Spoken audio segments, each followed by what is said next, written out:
Bonjour Clémence, merci d'être avec nous aujourd'hui pour parler de la cristallerie de Paris, la dernière, il me semble, et la plus ancienne. Du coup, si je ne me trompe pas, est-ce que pour nos auditeurs, tu peux te présenter, leur expliquer qui tu es et quel est ton lien avec la cristallerie de Paris, justement? Donc je suis Clémence Magnier, clermontoise d'origine. Voilà. J'ai découvert donc le métier de tailleur sur cristal pendant mes années lycée. Je suis tombée littéralement amoureuse de ce métier-là et je pense que c'est plutôt même le métier qui m'a choisie. J'ai eu l'occasion d'être embauchée à la dernière cristallerie de Paris il y a 15 ans maintenant.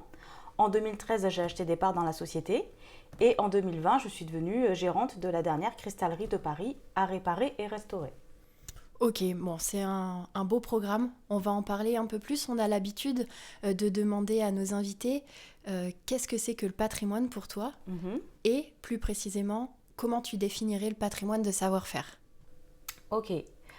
Alors, pour moi, le patrimoine, c'est un lieu qui a une histoire, qui a un vécu. C'est un endroit qu'il faut absolument préserver et garder. Moi, la société, elle date de 1890. Elle est quand même ancienne, elle a vécu un certain temps. Et on est classé entreprise du patrimoine vivant. Donc, je pense que c'est très important de sauvegarder un lieu magique. En plus, enfin, je veux dire, un atelier comme ça dans Paris, ça court pas les coins de rue non plus. Moi, j'ai quand même tout le matériel dans les murs. J'ai quand même des poulies, des courroies qui sont très anciennes. Et même si le matériel à la base est quand même très ancien, ça fonctionne. Ouais.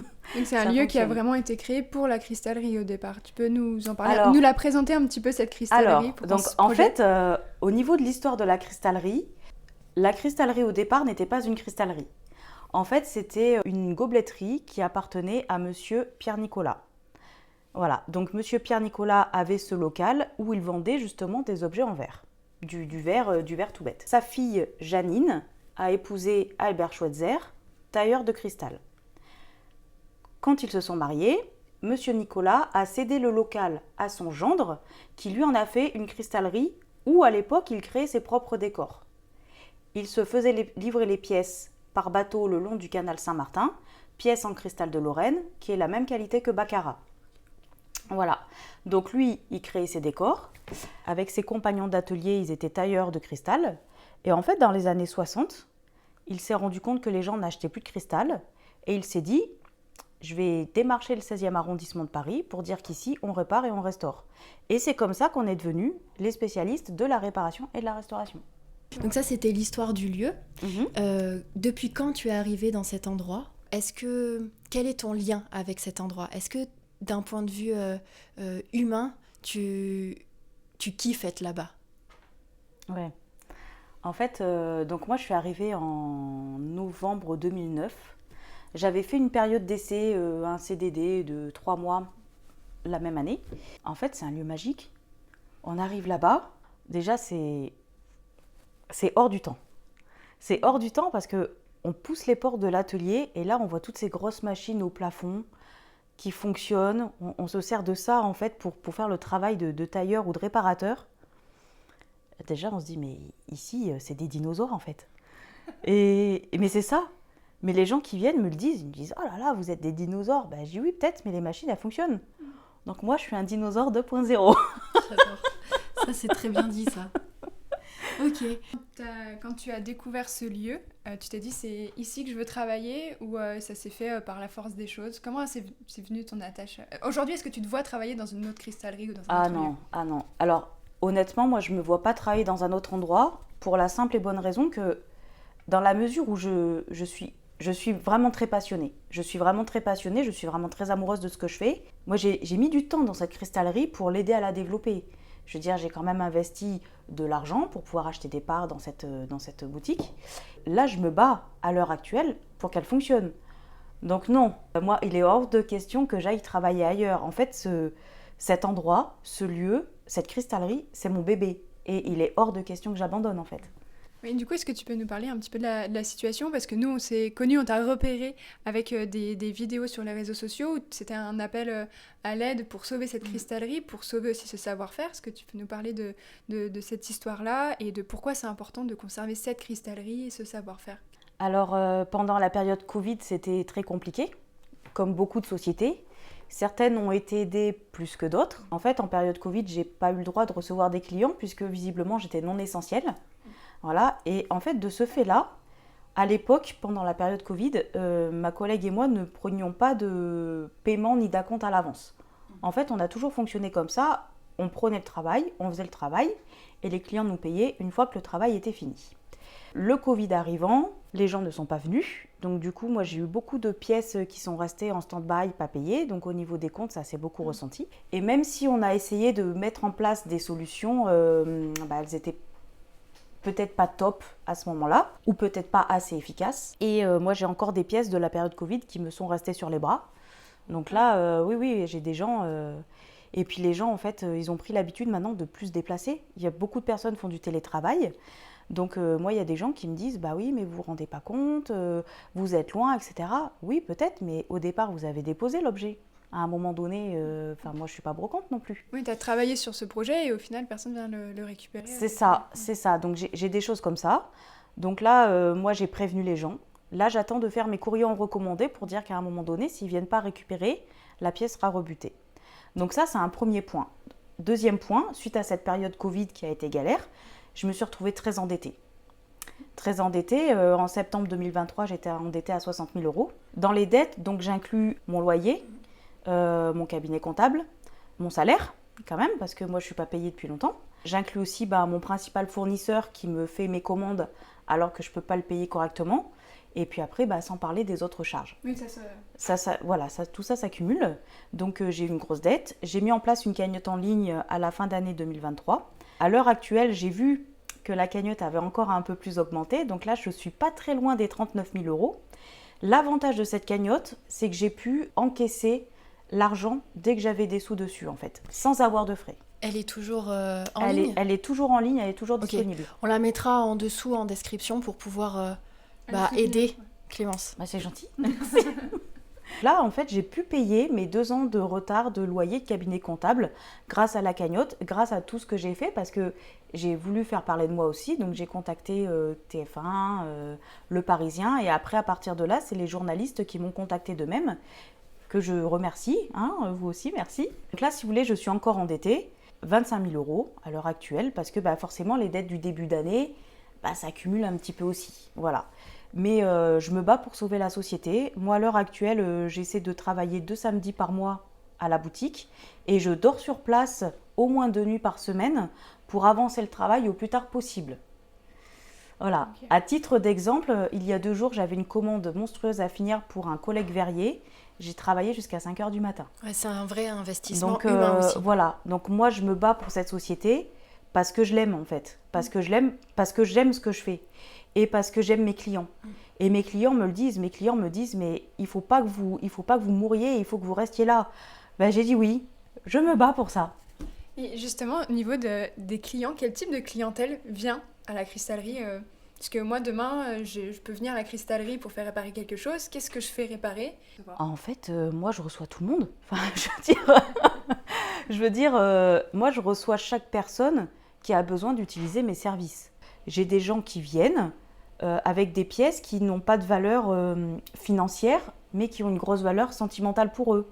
Quelqu'un qui a hérité d'un sucrier, d'une bonbonnière, de choses comme ça. Des gens qui ont toujours vu ces pièces-là chez leurs grands-oncles ou grand-mères, etc. et qui m'ont dit, moi j'ai toujours vu cette pièce-là, j'ai envie de la faire réparer. Voilà, ça va être les choses comme ça. Après, je vais avoir les gens qui vont avoir des pièces de valeur. Voilà, du beau cristal de baccarat, du beau lalique, des pattes de verre monstrueuses de chez Dôme, par exemple. Et ces gens-là vont faire réparer parce qu'ils tiennent à leurs pièces. Peut-être pas parce qu'il y a la valeur sentimentale, mais parce qu'ils savent que c'est une pièce qui a une valeur financière derrière. Voilà, et puis après, moi je travaille avec les brocanteurs, essentiellement, mais je travaille aussi avec les restaurateurs. Moi, je travaille avec de grands restaurants, des ministères, des ambassades. Alors, justement, tu nous parlais de tes services. Quelle est ta journée type ? Et qu'est-ce que tu fais pendant toute une journée ? Quel est ton savoir-faire ? Quel est ton métier ? Alors, journée type, j'ai pas vraiment de journée type. En fait, ça va vraiment dépendre de ce que j'ai à faire comme réparation. En même temps, en ce moment, dans l'atelier, j'ai énormément de choses. Donc, en exemple, ça va être bord de verre ébréché. Là, par exemple, un verre comme ça, abîmé sur le bord, je vais le réparer en le diminuant sur la hauteur. Un pied rond, admettons, ébréché, je vais le diminuer en diamètre. Un pied comme ça, avec plusieurs facettes, et ben, je vais retravailler les facettes, par exemple. Ça va être un des travaux que je vais proposer pour des bords de verre ébréchés.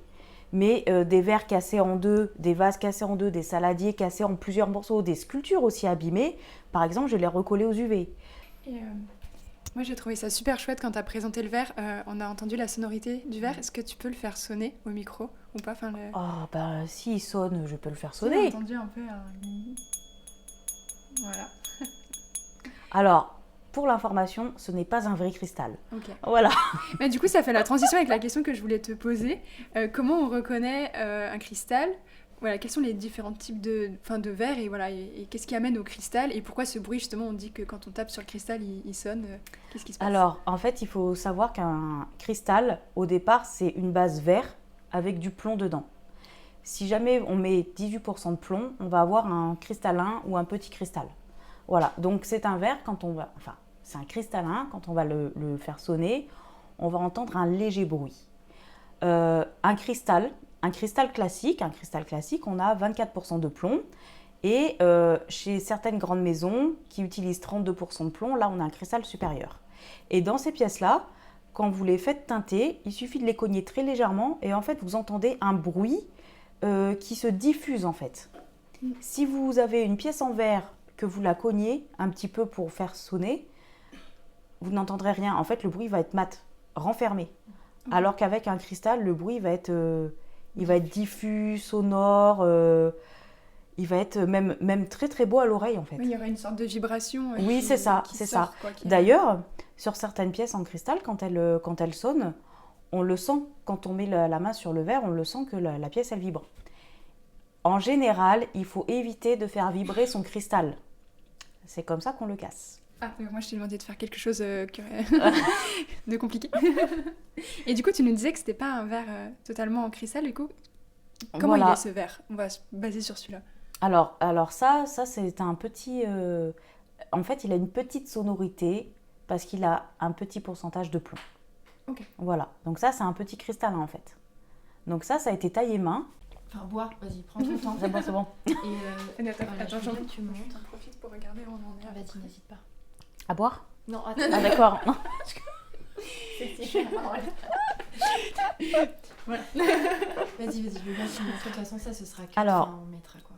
Du coup, sur un verre comme ça, là, le décor qu'on a ici, ce sont des biseaux croisés en fait. Ensuite, là, on a retaillé le pied donc en facette et on a fait une étoile à 8 branches. Donc ça, c'est vraiment typique du métier de tailleur de cristal. Moi, je peux faire des étoiles à 24 branches si besoin. Je peux faire des étoiles à 48 branches si besoin. J'ai déjà eu l'occasion de travailler sur des plafonniers où il fallait faire des étoiles à 60 branches et plus. Je m'adapte en fonction du travail demandé. Parce que, même si je suis spécialiste de la réparation et de la restauration, j'ai quand même l'occasion de refaire de la taille en fonction des choses demandées. Une casquette de design un peu. Designeuse finalement. Moi, j'ai une multicasquette. Je suis tailleur-réparateur, je suis comptable aussi à mes heures perdues parce que forcément je fais ma comptabilité. Je suis standardiste parce que quand les clients téléphonent, c'est moi qui les prends. Je suis accueil clientèle et quand les machines sont en panne, je suis mécanicienne. Voilà. Moi j'ai une question pour faire la différence. On a parlé de la différence sur le verre, le cristal. Moi j'ai grandi près du Creusot en Saône-et-Loire. Donc le Creusot c'est un peu l'origine de la métallurgie. Et donc du coup on a un musée qui s'appelle le musée de la verrerie dans le château de la verrerie. Et il semblerait que ce soit l'ancienne cristallerie royale, cristallerie de la Reine. Donc, bon, j'ai pas fait plus de recherches que ça pour te poser la question, mais voilà. Est-ce que ça a un lien, cette cristallerie, avec celle de Paris, ou alors c'est des choses qui sont séparées et qu'est-ce qui différencie en fait le savoir-faire d'une cristallerie à l'autre? Il y a plein de questions dans une question là. Ouais, il y a plein de questions, mais on va essayer de répondre un peu à tout. Qu'est-ce qui différencie une cristallerie d'une autre? Des fois, ça va être peut-être les personnes qui y travaillent. Après, il faut savoir que Là, je vous ai parlé de verre, du cristal. Il existe aussi, certainement, comme là d'où tu viens, de la pâte de verre. Les spécialistes de la pâte de verre, bon, on connaît tous d'hommes, mais il existe aussi le Gras, Schneider, qui font des fois des pièces en pâte de verre avec des inclusions de montures.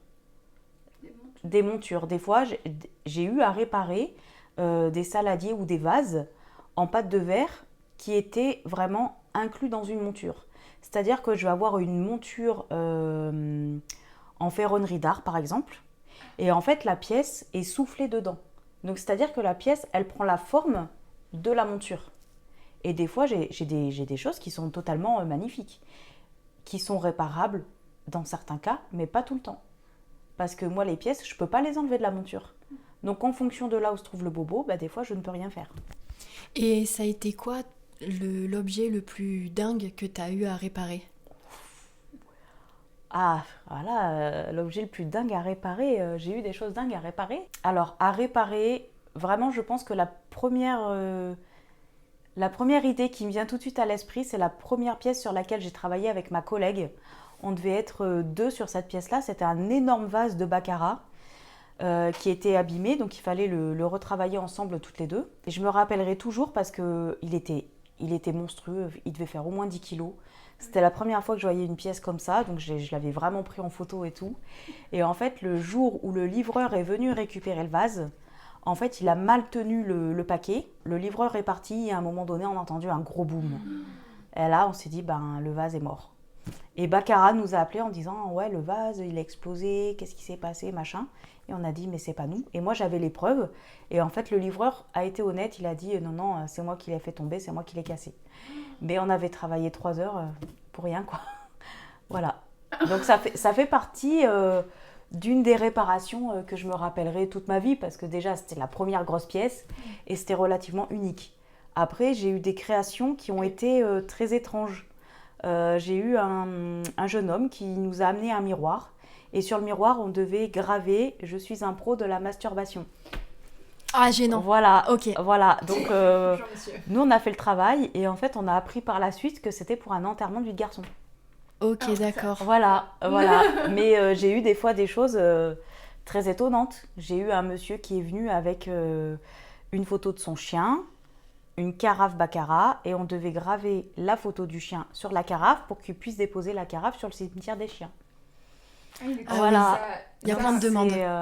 Ouais, et puis ça rentre, finalement, c'est dans la vie de tous les jours, Non, mais c'est ça. Voilà, c'est un peu comme le tatoueur, ça me fait penser à ça, l'anecdote de juste avant, avec du miroir, parce que le tatoueur, des fois, en fin de soirée, il peut avoir des demandes un peu spécifiques, donc... C'est ça. Donc en fait, au niveau de la création, de la réparation, en fait, c'est vraiment aléatoire. Moi, je m'adapte en fait en fonction de ce que les gens me demandent. Après, des fois, si je peux pas faire le boulot, je le dis. Non, ce n'est pas dans mes compétences. Si je pense connaître quelqu'un, je vais chercher. Voilà. Mais des fois, j'ai des choses qui sont incroyables. Et tu fais des pièces à toi, que tu fais de zéro, à partir d'un design, d'une idée que tu as Alors, avant, j'avais le temps de faire ça. Oui. Avant, oui, j'avais le temps. Je me disais, allez, tous les vendredis, je m'octroie mon moment de création. Donc, je faisais des pièces à moi que je créais. Je pensais à mes décors, etc. Donc, je me faisais de la création de bijoux, de trucs comme ça. J'avoue que maintenant, je suis tellement overbookée dans la réparation que je prends plus le temps, en fait, parce que j'ai pas le temps non plus. En général, chaque année, au mois de novembre, je fais des portes ouvertes. Et là, la semaine juste avant les portes ouvertes, je me prends un peu de temps pour faire un petit peu de création, pour avoir des choses à présenter aux clients, de façon à leur montrer que je sais aussi faire de la création si besoin. Chut. Non, c'est pas grave parce que là, on était en pause, en plus, ça tombe trop bien. Non, vous inquiétez pas, il n'y a pas de souci. Par exemple, pour en revenir au fait que tu aies à réparer, à intervenir sur plusieurs pièces, comment tu interviens? Quelles sont les machines à ta disposition? Alors moi, je travaille avec de nombreuses machines. Par exemple, je travaille avec une machine à bande abrasive. C'est le même système qu'une lime à ongles, mais pour le verre, le cristal. Voilà. Là, à titre d'exemple, j'ai une pièce ici, donc qui a été abîmée. En fait, il y avait un petit éclat sur le bord. Et donc là, ma petite collègue, avec la machine à bande, elle est en train de faire une petite camoufle pour enlever l'éclat. Est-ce qu'on peut limer, entre guillemets, le verre, du coup, avec une certaine, j'imagine, dextérité pour pas que ça empire le problème, quoi. Bah oui, c'est le but en fait de ce travail-là, c'est de... C'est solide, enfin, finalement. Oui. Ah bah oui, tout à fait. Là, en fait, on a travaillé dans l'épaisseur de la pièce. Dans l'épaisseur de la pièce et après un petit peu sur le plat pour enlever les petits éclats. Voilà, à titre d'exemple. Et comme ça, après, ça permet de plus être coupant. C'est ça. Là, ce travail-là, en fait, a permis de camoufler l'éclat, en fait. C'est-à-dire de pouvoir le diminuer sans abîmer la pièce. Ok, est-ce que tu as d'autres machines que tu peux nous montrer? Alors après, oui, bah, sur cette même pièce, on a travaillé donc sur une roue en pierre. Donc voilà, cette roue-là, en fait, c'est une roue en pierre qui me permet d'affiner le travail. Voilà. Ok. Voilà. Donc ça, c'est du corindon, par exemple. Et ça, c'est ce qu'on appelle typiquement les roues de taille. Donc moi, les roues de taille, je vais m'en servir pour affiner les décors ou les mettre en place. Et pourquoi il y a de l'eau? Je travaille toujours avec de l'eau pour éviter les écarts de température. Il faut savoir qu'un verre ou un cristal ne supporte pas l'écart de température et si je travaille sans eau, c'est l'explosion. Ah oui, donc c'est Voilà, très important. Voilà, toutes mes machines sont alimentées en eau. Et il y a du feu. Enfin, du coup, le souffleur de verre, lui, souffle à chaud. Le verre, comment tu le travailles? Tu travailles avec le froid, avec le chaud? Vu qu'on parle de l'eau, là. Alors moi, je suis un métier typique de travailleur à froid. Ok. Donc, en effet, le verrier va travailler à chaud.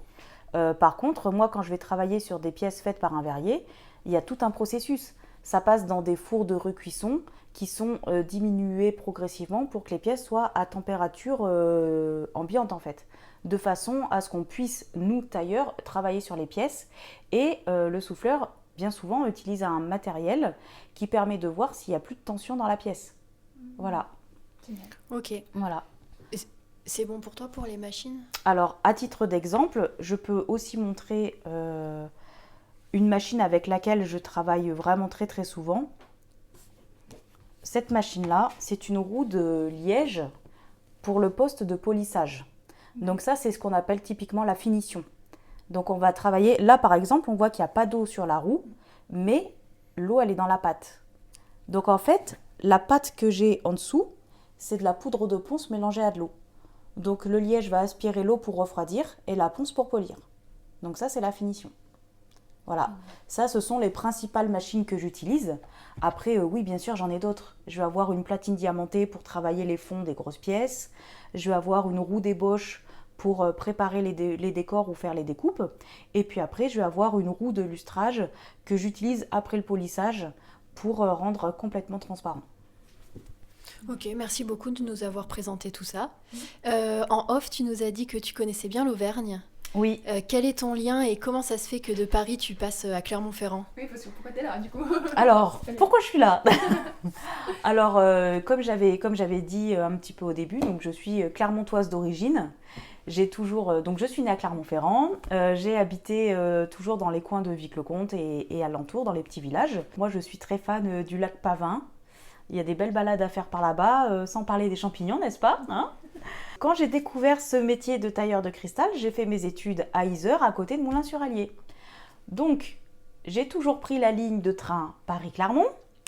Et quand j'ai découvert la cristallerie à Paris, je suis venue travailler à Paris. Donc, j'ai toujours pris la ligne Paris-Clermont, je continue. Et en fait, si moi je suis là aujourd'hui, c'est parce que ma famille est du coin. Donc moi, mes parents habitent autour de Clermont-Ferrand, toute ma famille est ici, tous mes amis sont là, et de temps en temps, je reviens pour revoir ma famille, pour revoir mes amis. C'est génial, du coup ça faisait encore plus de sens. À ce moment-là où on t'a contacté, on ne savait pas du tout cette info. Et quand on a dit on va enregistrer à distance, Clémence nous a dit non, mais je descends sur Clermont de temps en temps. Donc du coup là on est à Roya pour enregistrer et c'est vrai que ça faisait encore plus de sens de pouvoir parler de la cristallerie parce qu'il y a un peu d'Auvergne à Paris, oui, finalement. C'est ça. Mais finalement, il y a beaucoup d'Auvergnats à Paris. Voilà. Et quand moi j'ai regardé un petit peu ce que vous faisiez, j'ai vu le Puy-de-Dôme, j'ai vu des coins d'Auvergne que je connaissais bien. Je me suis dit, ouais, c'est bizarre, il y a beaucoup d'Auvergne quand même. Et quand on s'est contacté, j'ai dit tout de suite que j'étais de Clermont-Ferrand. Et du coup, je préfère faire le reportage en direct. Je trouve que c'est plus sympa de faire l'interview ensemble que par téléphone. Et puis au moins, on respire le bon air. C'est ça. Du coup, vu qu'on est un peu chauvine, Oui. quel est ton lieu préféré? Est-ce que tu as une recommandation, un endroit secret, peut-être un truc que tu kiffes faire ici? Bah, les randonnées. Ok, oui, bien sûr. Franchement, ici, l'Auvergne pour la randonnée, c'est super top, quoi. Tu prends ton shot nature là. Ah oui, ah bah oui, à fond. Franchement, il y a 3 semaines, je me suis retrouvée à Husson. On a fait la balade et tout, on a mangé à l'auberge Margot. Et puis, franchement, ici, culinaire, c'est top. On a des petits coins, des petits restos entre la Truffade et l'Aligot. Franchement, voilà quoi. Mais même les balades, quand on se promène autour des lacs, on a de la chance d'avoir plein de lacs qui sont magnifiques. Et même les monts volcaniques. Je veux dire, ici, c'est extra quoi. Et donc, si tu avais un savoir-faire à nous recommander en Auvergne, ce serait le savoir-faire culinaire en fait. Culinaire, oui, et promenade, végétation, rando, ouais. Ok, donc Ouais, le patrimoine Le naturel. patrimoine naturel, en fait, Ok. vraiment. Mais on peut très bien dire que le culinaire, c'est un patrimoine gustatif, hein. Exactement. Ça rentre dans le cadre. Nous, ça rentre. Nous, c'est bon. Ok, est-ce que pour finir, tu voudrais nous partager des recommandations, je sais pas, peut-être un livre, une série, quelque chose que tu aimes et que tu voudrais recommander à nos auditeurs? Moi, je suis très éclectique. J'écoute de tout. J'écoute de tout et j'aime vraiment tout style de musique. Je m'intéresse à beaucoup de choses. Après, moi, j'ai pas de recommandations particulières. Je pense que chacun est libre d'écouter, de voir, d'entendre ce qu'il veut. Maintenant, si j'avais un site à recommander, ce serait le site de la cristallerie Schweitzer. Très bien. Forcément. Impeccable. Ok, parce que pour terminer, peut-être qu'on peut te demander comment on peut t'aider aujourd'hui, au vu des problématiques que tu nous as exposées. Comment on peut t'aider et ce sera, je pense, les mots de la fin. D'accord. Alors, en effet, moi, j'ai mis une cagnotte en ligne depuis 1 an. Cette cagnotte est toujours active. Elle est sur le site onparticipe.fr. Et pour la petite information, je vais bientôt devenir pas tout à fait ambassadrice de la cagnotte en ligne, mais les propriétaires de la cagnotte m'ont contacté pour faire une vidéo qui sera inclue sur la présentation de la cagnotte. Donc c'est forcément un plus pour moi aussi. Voilà. Ça te permettra de parler un peu plus aussi de C'est ça. l'histoire. Il y a eu pas mal aussi d'articles, de Oui. vidéos qu'on peut retrouver pour compléter aussi notre interview là. C'est ça.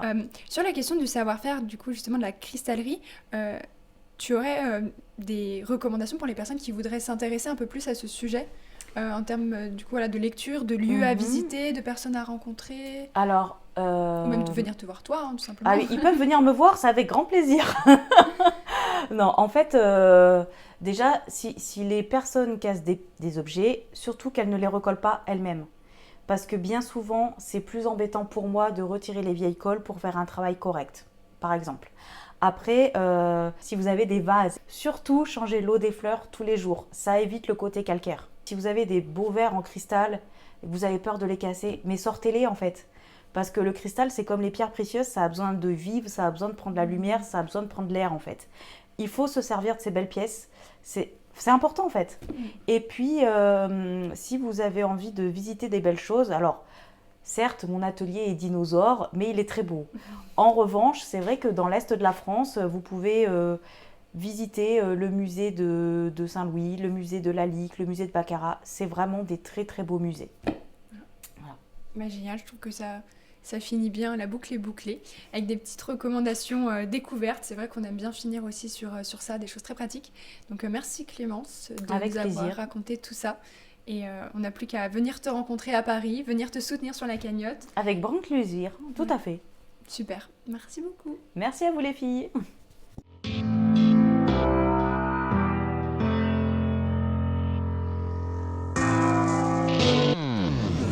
Nous espérons que ce nouvel épisode vous aura plu. N'hésitez pas à venir en discuter avec nous sur notre compte Instagram Parole de Patrimoine et à le partager autour de vous. Pour nous aider, nous vous invitons à laisser votre avis et à noter le podcast 5 étoiles sur Apple Podcast et Spotify et à vous abonner.